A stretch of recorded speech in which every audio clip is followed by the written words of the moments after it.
كتاب أنزلناه إليك مبارك ليدبروا آياته وليتذكر أولو الألباب. نحمده ونصلي ونسلم على رسوله الکریم۔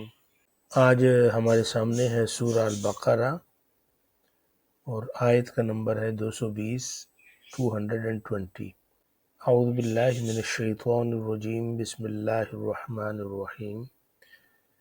فی الدنیا والآخرہ ویسألونک عن الیتامى قل اصلاح لهم خیر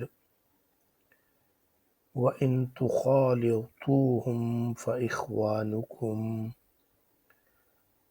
وَاللَّهُ يَعْلَمُ الْمُفْسِدَ مِنَ الْمُصْلِحِ وَلَوْ شَاءَ اللَّهُ لَأَعْنَتَكُمْ إِنَّ اللَّهَ عَزِيزٌ حَكِيمٌ۔ اس کی ابتدا جو ہے وہ فی سے ہو رہی ہے، یہ آپ کے سامنے ہے، اور آپ کو پتہ ہے کہ فی جو ہے یہ حرف جر ہے، اور جتنے بھی حروف جر ہیں یہ مبنی ہوتے ہیں۔ اس کے بعد ہے الدنیا۔ الدنیا کے آخر میں آپ کو الف نظر آ رہا ہے، اس کو الف مکسورہ کہتے ہیں، تو یہ حرکت کو تسلیم نہیں کرتا، یعنی زبر زیر پیش اس کے اوپر نہیں آتی، اس لیے ہم کہیں گے الدنیا جو ہے یہ مجرور تو ہے، لیکن اس کا جو کسرہ ہے وہ اس کی الف مکسورہ پر ہے، اور الف مکسورہ کے اوپر کے نیچے کسرے کو پڑھنا ممکن نہیں ہے، تو اس کو ہم کیسے کہیں گے؟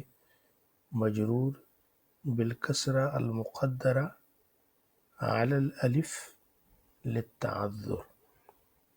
عربی میں اس کا اعراب ایسے کرتے ہیں، اور یہ جو واو ہے یہ حرف عطف ہے، اور الآخرہ اس میں مجرور بالکسرہ دائرہ۔ آپ دیکھیں تا ہے نا، تو اس کے نیچے آپ کو زیر نظر آ رہی، جب نظر آئے زبر زیر پیش تو پھر اس کو ظاہرہ بولتے۔ اس کے بعد ہے وَيَسْأَلُونَ، تو اس میں جو واو ہے یہ عطف کی ہے، اور یہ معطوف کس پہ ہے؟ وہ جو پچھلی آیت مبارکہ میں تھا یسألون کا۔ یہاں فی الدنیا والآخرہ سے مراد ہے دنیا میں اور آخرت میں۔ ابھی آپ کو لگ رہا ہوگا کہ یہ تو پورا جملہ نہیں ہے، لیکن دراصل جو پچھلی آیت مبارکہ گزری ہے اس کے ساتھ اس کا تعلق ہے۔ آخر میں تھا نا لعلکم تتفکرون، یہ اللہ تعالیٰ جو ہے وہ اپنی آیات کو کھول کر واضح کرتا ہے، بیان کرتا ہے، اور اس کا مقصد یہ ہے تاکہ تم سوچ و بچار کرو۔ تو فرمایا فی الدنیا والآخرہ، یعنی وہ جو آپ کی سوچ و بچار ہو کس چیز کے بارے میں ہو؟ دنیا اور آخرت کے بارے میں۔ یہ اس کو الگ اس لیے کیا گیا،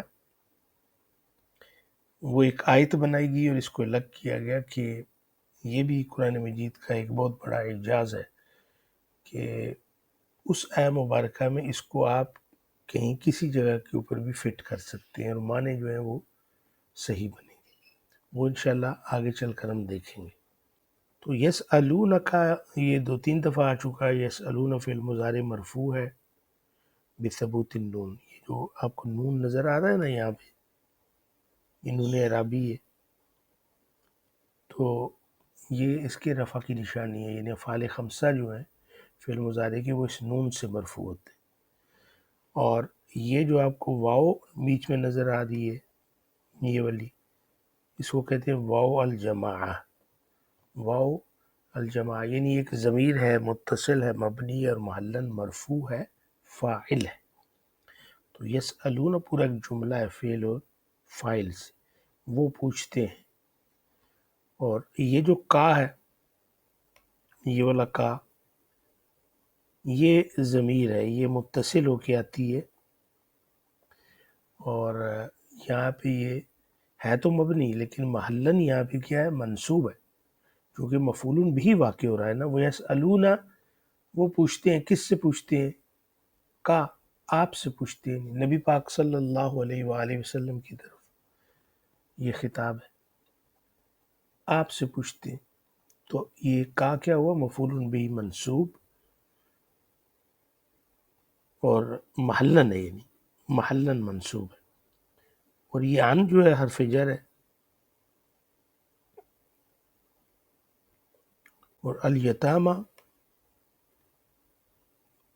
یہ یتیم کی جمع ہے، اور اس کے آخر میں بھی الف مکسورہ ہے، تو کیا کہیں گے؟ مجرور بالکسرہ المقدرہ علی الالف للتعذر، کہ یہ مجرور تو ہے لیکن اس کا جو کسرہ ہے وہ الف مکسورہ کے نیچے ہے اور اس کو پڑھا نہیں جا سکتا، عذر ہے۔ وَيَسْأَلُونَكَ عَنِ الْيَتَامَى، اور وہ لوگ آپ سے یتیموں کے بارے میں پوچھتے ہیں کہ ان کے ساتھ کیا سلوک کیا جائے۔ قل، تو یہ کل فعل امر ہے، آپ کو پتہ ہے، اور مبنی علی السکون ہے، سکون کی یہ لام کے اوپر ساکن ہے۔ یہ کل کیسے بنا ہے اس کی تشریح ہم کر چکے ہیں۔ کل، اور اس کے اندر فاعل ایک ضمیر ہے فاعل کی، مستتر ہے، چھپی ہوئی ہے، مستتر فیہ وتقدیرہ انت، لیکن وجوباً ہے، اس کو کہتے ہیں مستتر وجوباً، اور وہ ہے انت۔ اصلاح، اب یہ جو اصلاح ہے اس کو دیکھیں آپ، یہ مرفوع ہے، یہاں دیکھیں نکرہ بھی ہے اور مرفوع بھی ہے، مرفوع بالضمہ ظاہرہ ہے، یعنی تنوین ہے۔ تو اصلاح کیا ہوا؟ مبتدا، مبتدا مرفوع بالضمہ ظاہرہ، لہم لام حرف جر ہے اور ہم ضمیر متصل ہے، مبنی اور معلن مجرور ہے، اور یہ جار اور مجرور متعلق ہے خبر، اور خبر کہاں پہ؟ یہ خیر، خبر مرفوع بالضمہ ظاہرہ۔ کہہ دیجئے کہ ان کی اصلاح خیر ہے، نیکی ہے، یعنی ان کے کام کرنا، ان کی اصلاح کرنا یہ بہتر ہے، خیر ہے۔ یہ جملہ اسمیہ ہے، اصلاح لہم خیر، محلاً منصوب ہے کیونکہ یہ مقول القول ہے، کل کی سٹیٹمنٹ ہے۔ وَإِن تُخَالِطُوهُمْ، اب یہ جو واو ہے یہ استئنافیہ ہے، یعنی نیا جملہ شروع ہو رہا ہے، اور یہ جو ان آپ کو نظر آ رہا ہے، یہ ان آپ کو پتہ ہے نا کہ یہ حرف شرط ہے، حرف شرط جازم ہے، یعنی فعل مضارع کو جزم دیتا ہے۔ یہی وجہ ہے کہ یہاں پہ دیکھیں تخالطوہم، یہ جو ہے نا تخالطو، یہ اصل میں کیا تھا؟ تو یہ دیکھیں یہ اصل میں یہ ایسے تھا، تخالطونا، نون کے اوپر زبر ہے، تخالطونا، تو اس کو آپ کیا کہیں گے؟ فعل مضارع مرفوع بثبوت النون، یہ جو نون ہے یہ اس کے مرفوع ہونے کی نشانی ہے، چونکہ یہ فعل خمسہ میں سے، اور یہ جو واو آپ کو نظر آ رہی ہے، واو، یہ والی واو، یہ کیا ہے؟ یہ واو الجماع ہے، ضمیر متصل ہے، مبنی ہے، محلاً مرفوع ہے، فاعل، اور آپ کو پتہ ہے یہ تخالطو باب مفاعلہ میں سے ہے۔ اصل اس کے جو حروف ہیں وہ تین ہیں، خا، لام اور طا، خلاطا یعنی مکس کرنا، اور خالطا یہ کس کا کون سا وزن ہے؟ فاعلہ، یخالطو اس کا فعل مضارع ہے، مخالطن یہ اس کا اسم فاعل ہے، مخالطن لام کے اوپر زبر آئے گی تو یہ اس کا اسم مفعول ہے، اور مخالطہ اس کا مصدر ہے، تخالطو، تو نون جو اس کا ہے وہ گر گیا۔ نون کیوں گرا؟ اس لیے کہ اس کے پیچھے ان ہے، اور ان جو ہے وہ حرف جازم ہے، حرف شرط جازم ہے، وہ فعل مضارع کو جزم دیتا ہے، تو اس کا نون اس لیے گرایا کہ نون تو اس میں رفع کی نشانی تھی، وہ گر گیا، تو یہ ہوگا تخالطو، تو اس کو ہم کہیں گے فعل الشرط مجزوم، لأنه مسبوق بإن الشرطیہ، اس کے پیچھے ان ہے، اور ہم جو ہے یہ ضمیر متصل ہے، مبنی اور محلن منصوب ہے چونکہ یہ مفعول بھی ہے۔ تو خالط یخالط کہتے ہیں مل جانا، یعنی اگر تم ان کے ساتھ مل جاؤ، یعنی ان کے دکھ سکھ میں شریک ہو جاؤ، ان کے مال میں شریک ہو جاؤ، ان کو اپنے ساتھ ملا لو، ان کی تربیت کی ذمہ داری اٹھا لو، ٹھیک ہے، تو اس صورت میں یعنی اگر تم ان کے ساتھ یعنی تم اگر ان کو ملا لو تو خالطوہم یا تم ان سے مل جاؤ، فاخوانکم، تو یہ جو فا ہے اس کو کہتے ہیں نا حرف رابط ہے، یہ لنک کرتا ہے، ملاتا ہے، یہ جو فعل الشرط ہے یہ والا، تو خالطو جواب الشرط سے، تو اس کے فا کے بعد جو ہے ایک ضمیر مستتر ہے، اور وہ کیا ہے؟ وہ ہے ہم۔ ہم ہم جو ہے یہ اس کے اندر چھپا ہوا ہے، یعنی ایک ضمیر ہے، ضمیر منفصل مبنی، محلن کیا ہوگی؟ مبتدا، چونکہ وہ وہاں پہ مبتدا واقع ہو رہی ہے تو محلن مرفوع ہے۔ فہم اخوانکم، اخوان آخن کی جمع ہے اخوان، تو یہاں پہ یہ خبر ہے اس لیے نون کے اوپر آپ کو پیش نظر آ رہا ہے، ٹھیک ہے، تو ہم کہیں گے خبر مرفوع بالضمہ ظاہرہ لیکن مضاف بھی ہے، اور کم جو ہے یہ ضمیر متصل ہے، مبنی اور محلن مجرور ہے چونکہ مضاف الیہ ہے۔ فاخوانکم، فہم اخوانکم، تو ہم چھپا ہوا ہے، محذوف ہے، تو پس وہ تمہارے بھائی ہیں اگر تم ان سے ملو، یعنی ان کو اپنے ساتھ ملا لو، فاخوانکم، تو وہ تمہارے بھائی ہیں، اگر تم ان سے مکس اپ ہو جاؤ تو وہ تمہارے بھائی ہیں۔ تو یہ تھا یہاں پہ تو خالط فعل الشرط، تو پھر ہم کہیں گے فہم اخوانکم، تو ہم اخوانکم، یہ پورا جملہ کون سا بنا؟ جملہ اسمیہ بنا چونکہ ہم سے شروع ہوا، تو یہ محلن مجزوم ہے چونکہ یہ جواب الشرط ہے۔ واللہ، اور یہ جو واو ہے یہ استئناف کی ہے، یعنی ایک نیا جملہ شروع ہو رہا ہے، حرف استئناف ہے، اور یہ اللہ لفظ جلالہ ہے، مرفوع بالضمہ ظاہرہ، مرفوع بالضمہ ظاہرہ ہے چونکہ یہ مبتدا ہے۔ یعلم فعل مضارع مرفوع بالضمہ ظاہرہ، یہ میم کے اوپر آپ کو پیش نظر آ رہی ہے، اور اس کے اندر ایک ضمیر مستتر ہے اور وہ ہے ہوا، جو یعلم کا فاعل بن رہا ہے اور وہ لوٹتا ہے اللہ کی طرف۔ المفسدہ، یہ دیکھیں جی المفسدہ، تو اس کے اوپر زبر ہے، دال کے اوپر یہاں پہ یہ زبر ہے، اور اللہ جانتا ہے فساد کرنے والے کو، تو یہ مفعول بہ منصوب ہے اس لیے اس کے اوپر زبر ہے، مفعول بہ منصوب بالفتحہ الظاہرہ، من حرف جر ہے، اور نون کے اوپر آپ کو زبر نظر آ رہی ہے، حالانکہ یہ تو ساکن ہوتا ہے، تو یہ آپ پہلے پڑھ چکی ہیں نا، لمنع التقاء الساکنین، یعنی اس کے آگے المصلح جو ہے اس کی جو یہ آپ کو نظر آ رہی ہے حمزہ، یہ حمزۃ الوصل ہے، یہ اپنے پچھلے حرف کو اگلے حرف سے لام سے ملاتی ہے، تو پچھلا حرف بھی چونکہ ساکن تھا یہ نون، اور اس کا اپنا لام بھی ساکن ہے، تو دو ساکن آپس میں مل گئے، تلفظ ممکن نہیں تھا، اس نے خود بھی تلفظ سے گرنا ہے، تو پچھلا جو ساکن تھا اس کے اوپر ہم نے زبر لگا دی، ٹھیک ہے.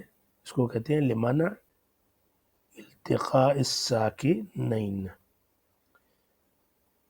المصلح ہا کے نیچے آپ کو زیر نظر آ رہی کیونکہ مجرور بالکسرہ ظاہر ہے، من جو آیا اس کے پیچھے ال لگا ہوا ہے، ال سے ہی معرفہ ہو گیا ہے. ال نہ ہوتا تو مفسدن ہوتا، یہاں پہ ال نہ ہوتا تو مصلحین ہوتا.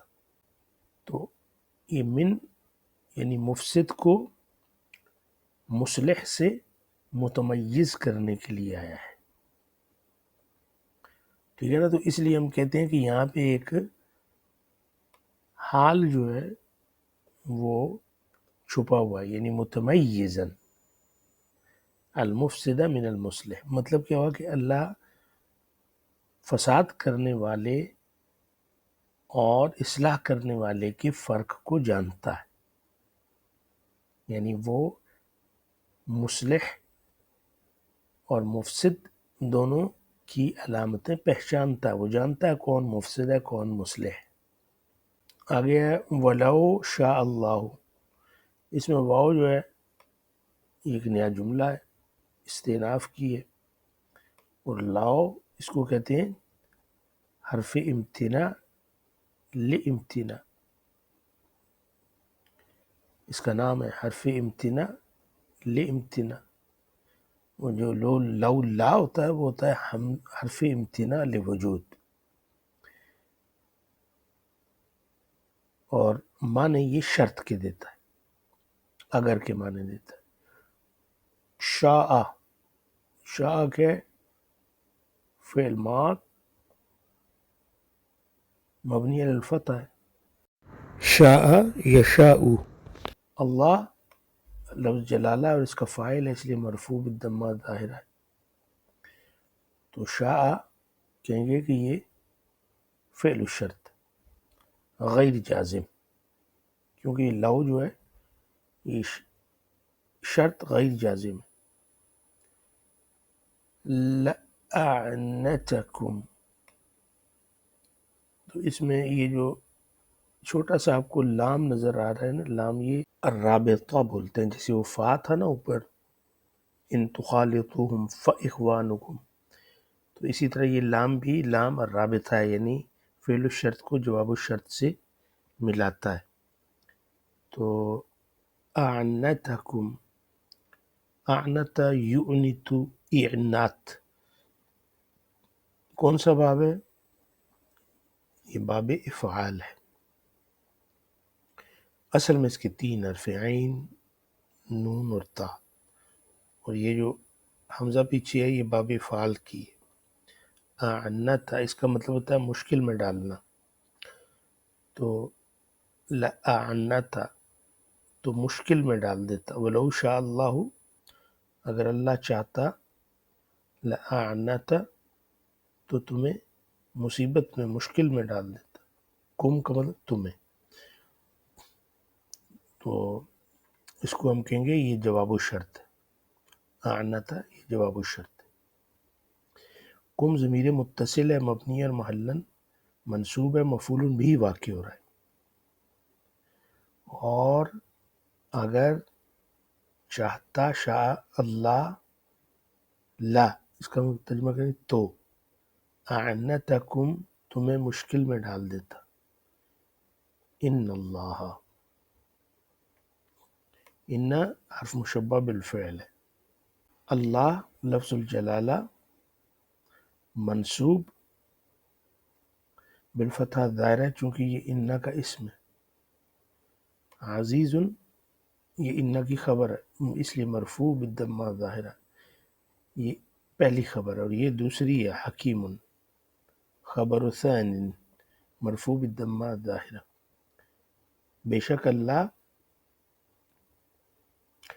غالب ہے، طاقت والا ہے. عزیز حکیم حکمت والا ہے.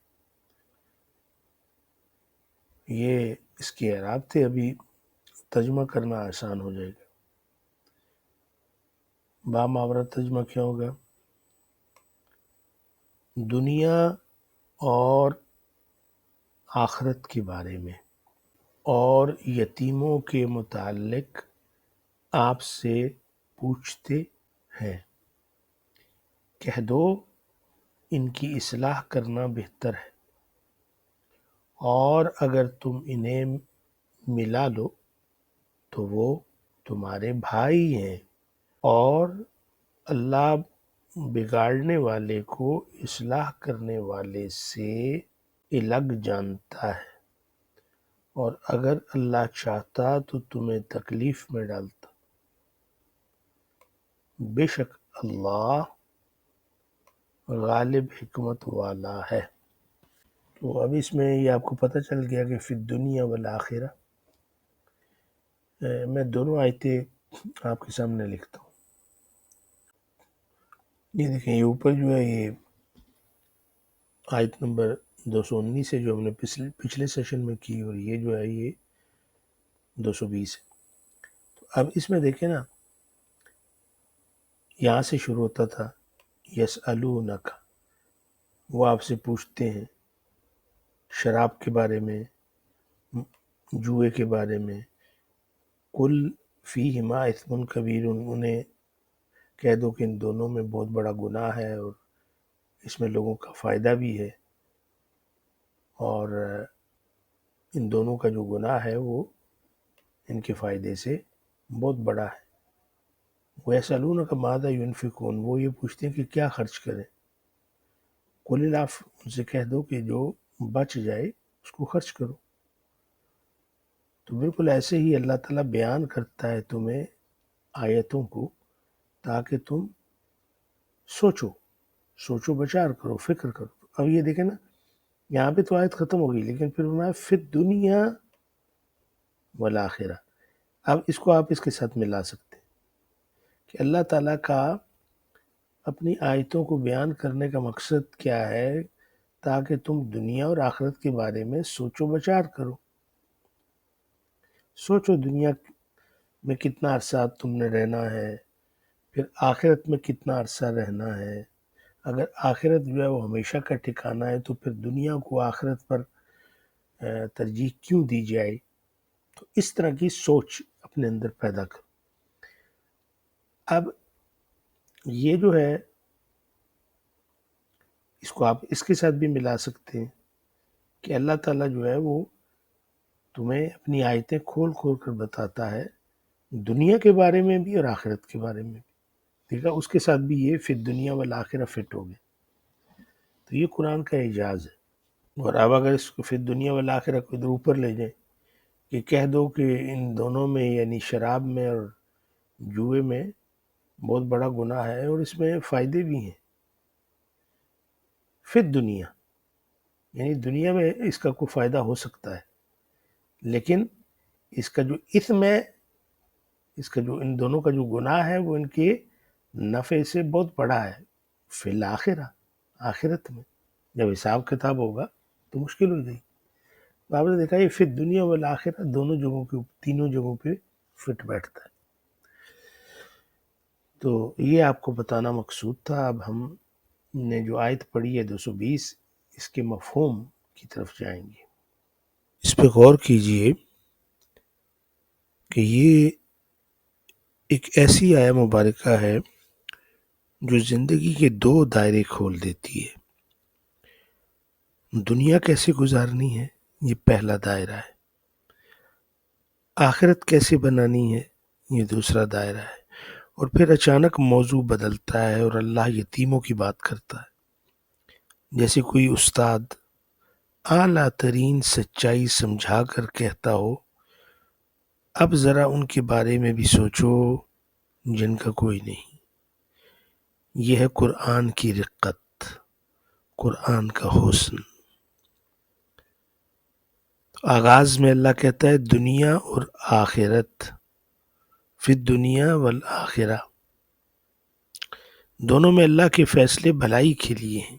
کیا مطلب؟ اللہ ہم سے یہ چاہتا ہے کہ تمہارے فیصلے صرف دنیا تک محدود نہ رہیں، تمہاری نظر صرف فوراً ملنے والے فائدے پر نہ ہو، تم اپنے اعمال کے انجام کو بھی دیکھو، دنیا کو بھی سنوارو آخرت کو بھی۔ ایمان کوئی وقتی جذباتی چیز نہیں، یہ دو جہانوں میں ذمہ داری کا نام ہے۔ یتیموں کے بارے میں کیا کریں؟ یہ سوال تھا نا جو صحابہ نے کیا۔ یہاں قرآن ایک ایسا منظر کھولتا ہے جو دل کو نرم کر دیتا ہے۔ صحابہ رضوان اللہ علیہم اجمعین پوچھتے ہیں، یا رسول اللہ صلی اللہ علیہ وآلہ وسلم، ہم یتیم بچوں کی دیکھ بھال کرتے ہیں، انہیں اپنے گھروں میں رکھتے ہیں، ہمیں ڈر لگتا ہے کہیں ان کے مال میں غلطی نہ ہو جائے، کیا ہم ان کے ساتھ مل کر کھانا بھی کھا سکتے ہیں؟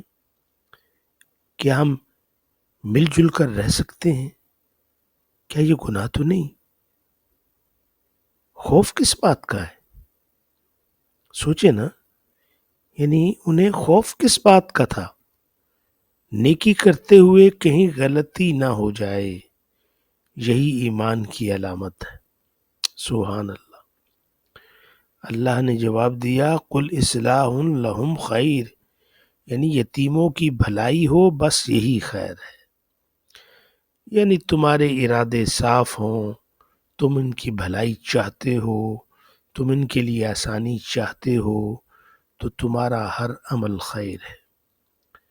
یہاں قرآن انسان کی نیت کو تولتا ہے، عمل کو نہیں۔ فرمایا وَإِن تُخَالِطُوهُمْ فَإِخْوَانُكُمْ، یہ دلوں کے دروازے کھول دینے والا جملہ ہے۔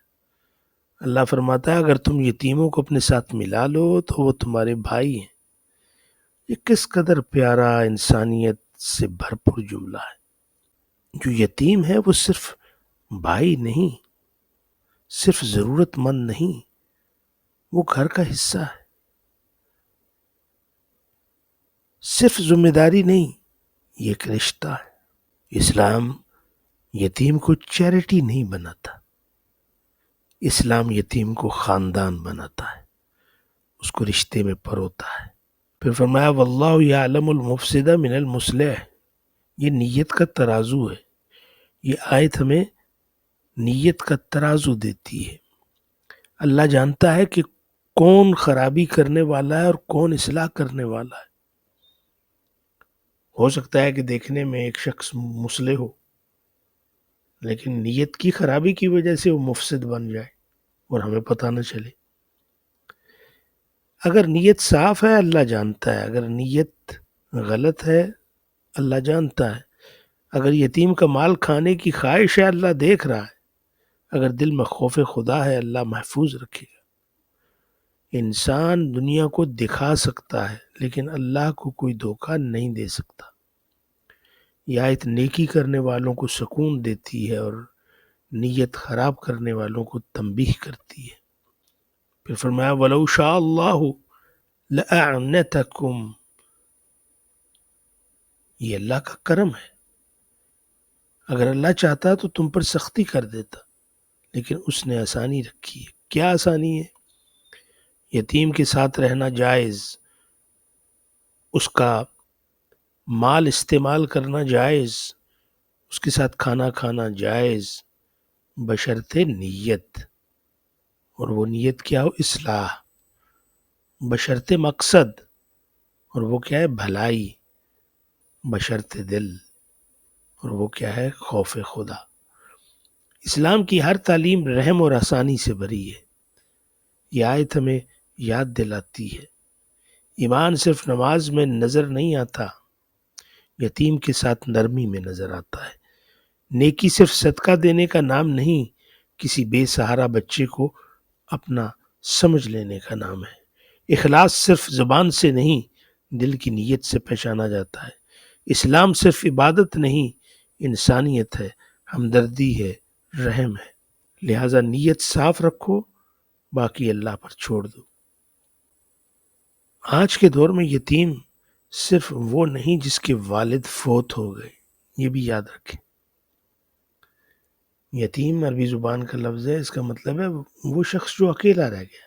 یتیم وہ بھی ہے جس کے پاس محبت نہیں، جسے کوئی نہیں سنتا، جو ٹوٹ کر رہ گیا ہے، جو گھر میں ہے مگر تنہا ہے، جو بے بس ہے، جو خوف میں ہے، جو راستہ تلاش کر رہا ہے، جو تربیت چاہتا ہے۔ اسلام کہتا ہے جس کی کوئی آواز نہیں اس کی آواز بن جاؤ۔ یہ ہے اس آیا مبارکہ 220 کا پیغام۔ اللہ سے دعا ہے کہ ہمارے دلوں کو یتیموں کے لیے نرم کر دے، ہمارے اندر سے سختی، غرور اور بے حسی نکال دے، ہمیں وہ نظر دے جس سے ہم کسی بے سہارا کو بھائی سمجھیں، اور ہمیں ان لوگوں میں شامل کر دے جن کی نیت اللہ کی نگاہ میں پاک ہو، اور جن کی عمل دنیا اور آخرت دونوں میں خیر بن جائے۔ آمین یا رب العالمین۔ آج کے لیے اتنا ہی کافی ہے۔ وما علینا الا البلاغ۔